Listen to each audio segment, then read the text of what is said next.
Welcome to our channel. Today we're diving into a crucial topic, coping with bad behavior. You're trying to go about your day when suddenly you're faced with someone acting out, pushing your buttons, just being downright difficult. Whether it's a colleague, a so-called friend, or even a family member, dealing with these folks can be draining and frustrating. But hold on, because I'm here to tell you, you don't have to just sit there and take it. We're going to equip you with some effective strategies to help you navigate these tricky situations. Over the next few minutes, we'll break down the psychology behind bad behavior, give you practical tools to set boundaries, and empower you to protect yourself from negativity. So, buckle up, get ready to take some notes, and let's get started. Now, before we jump into strategies, we gotta understand what we're dealing with. It's crucial to take a step back and really analyze the situation at hand. Bad behavior isn't just some random force of nature. It doesn't just appear out of nowhere. There's always a reason behind it, a root cause. Identifying this root cause is the first step towards addressing the issue effectively. And no, I'm not saying you have to become best buddies with the office bully, but having a little empathy can go a long way. Empathy helps in understanding the underlying issues. Think of it like this. Everyone's fighting a battle you know nothing about. Everyone has their own struggles and challenges. That person who's constantly negative, maybe they're dealing with some serious stuff at home. Personal issues often spill over into the workplace. That coworker who always has to be right, maybe they're deeply insecure underneath it all. Insecurity can manifest in various ways.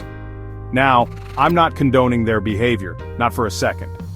Bad behavior should never be excused, but understanding where it's coming from can help you detach a little. See the situation more clearly and respond in a way that doesn't escalate things. It allows for a more measured response. And that's where open communication comes in. Open communication can bridge gaps and resolve misunderstandings. Now, I'm not saying it's easy, especially when you're dealing with someone who's being difficult. It can be challenging to initiate these conversations, but sometimes just sitting down and having a calm, honest conversation can work wonders. It can open doors to understanding and resolution. Maybe there's a misunderstanding that can be cleared up, or some hidden frustration that needs to be addressed. Addressing these can prevent future conflicts. You might be surprised by what you learn. Sometimes the root cause is not what you expected.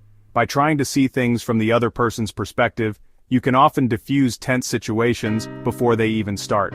Perspective taking is a powerful tool. It's about taking a step back, taking a deep breath, and choosing to respond with a level head instead of reacting out of anger or frustration. This approach can lead to more positive outcomes. Remember, understanding the root cause of bad behavior is not about making excuses for it. It's about gaining insight. It's about empowering yourself to navigate the situation more effectively. Empowerment comes from understanding and control. It's about taking control of your own reactions and not letting someone else's negativity dictate your emotional well-being. Your well-being should always be a priority. So, next time you're faced with a difficult person, remember to take a moment, try to understand the root cause of their behavior, and see if there's an opportunity for open communication. This approach can transform challenging interactions. Now let's talk about setting boundaries, because this is where a lot of people get tripped up. They often don't realize how crucial boundaries are until they're already overwhelmed. Boundaries are like the invisible fences of our emotional well-being. They protect our mental health and personal space. They let others know what we will and will not tolerate. It's a way of saying, this is my limit. And believe me, when it comes to dealing with bad behavior, having strong, healthy boundaries is non-negotiable. It's essential for maintaining respect. The first step is getting clear on what your boundaries are. Take some time to reflect on your values and limits. What are the behaviors that you absolutely will not put up with? Identify them clearly. Is it disrespect, dishonesty, negativity? Get specific. The more detailed you are, the better. Write it down if you have to.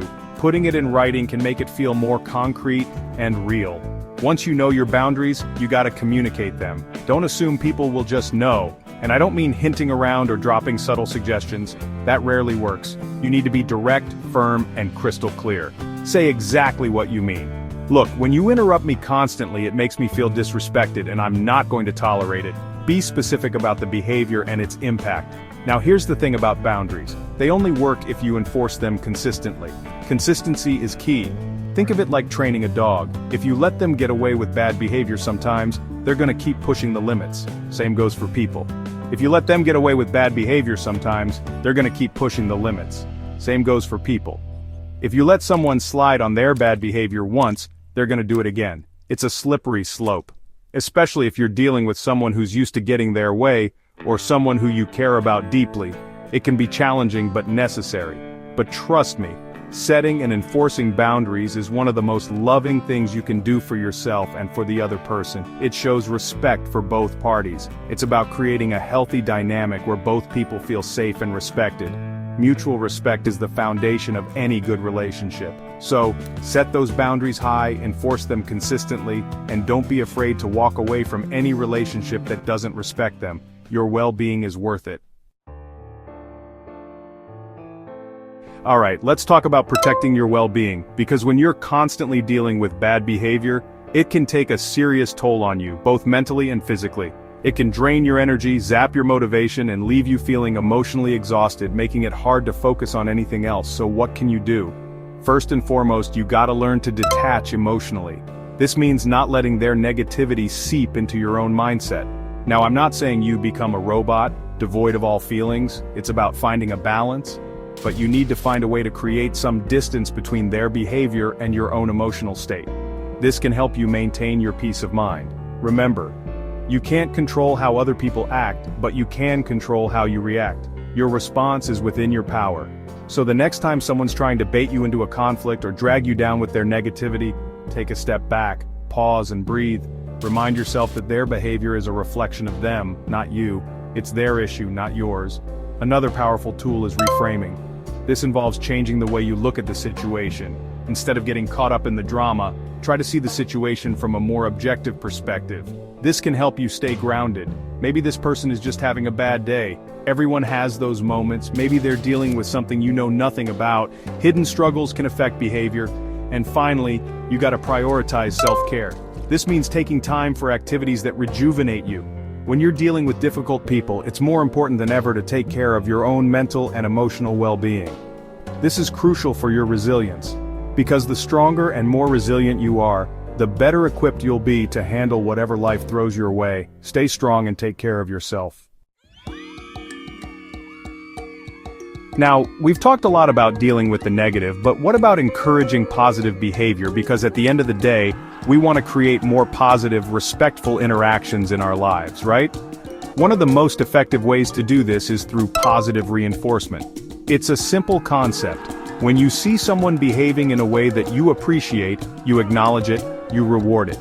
It could be something as small as a compliment, a thank you, or just a genuine expression of appreciation. You see, we often focus so much on what people are doing wrong that we forget to acknowledge when they're doing things right. But positive reinforcement can be incredibly powerful. It shows people that their good behavior is noticed, appreciated, and it makes them want to repeat that behavior. Another important aspect of encouraging positive behavior is modeling it ourselves. You see, people are always watching, whether we realize it or not, and our actions speak much louder than words. So if you want to see more respect, kindness, and empathy in the world, start by embodying those qualities yourself. Treat others the way you want to be treated. Because when you lead with positivity, you create a ripple effect that can inspire those around you. Now, I know we've covered a lot of ground here, and dealing with bad behavior can be tough, even when you have all the right tools. So it's important to remember that you don't have to go through this alone. Seeking support from others can make a world of difference. Start by talking to someone you trust, whether it's a friend, family member, mentor, or therapist. Sometimes just venting your frustrations and getting things off your chest can be incredibly therapeutic. Plus, talking it through with someone else can help you gain a fresh perspective on the situation. If you're dealing with a particularly challenging situation, like a conflict at work or a toxic relationship, consider involving a neutral third party, like a counselor or mediator. They can provide a safe space for you to communicate your needs, set boundaries, and work towards a resolution. Remember, asking for help is not a sign of weakness. So, don't be afraid to reach out, to lean on your support system, and to seek professional guidance when needed.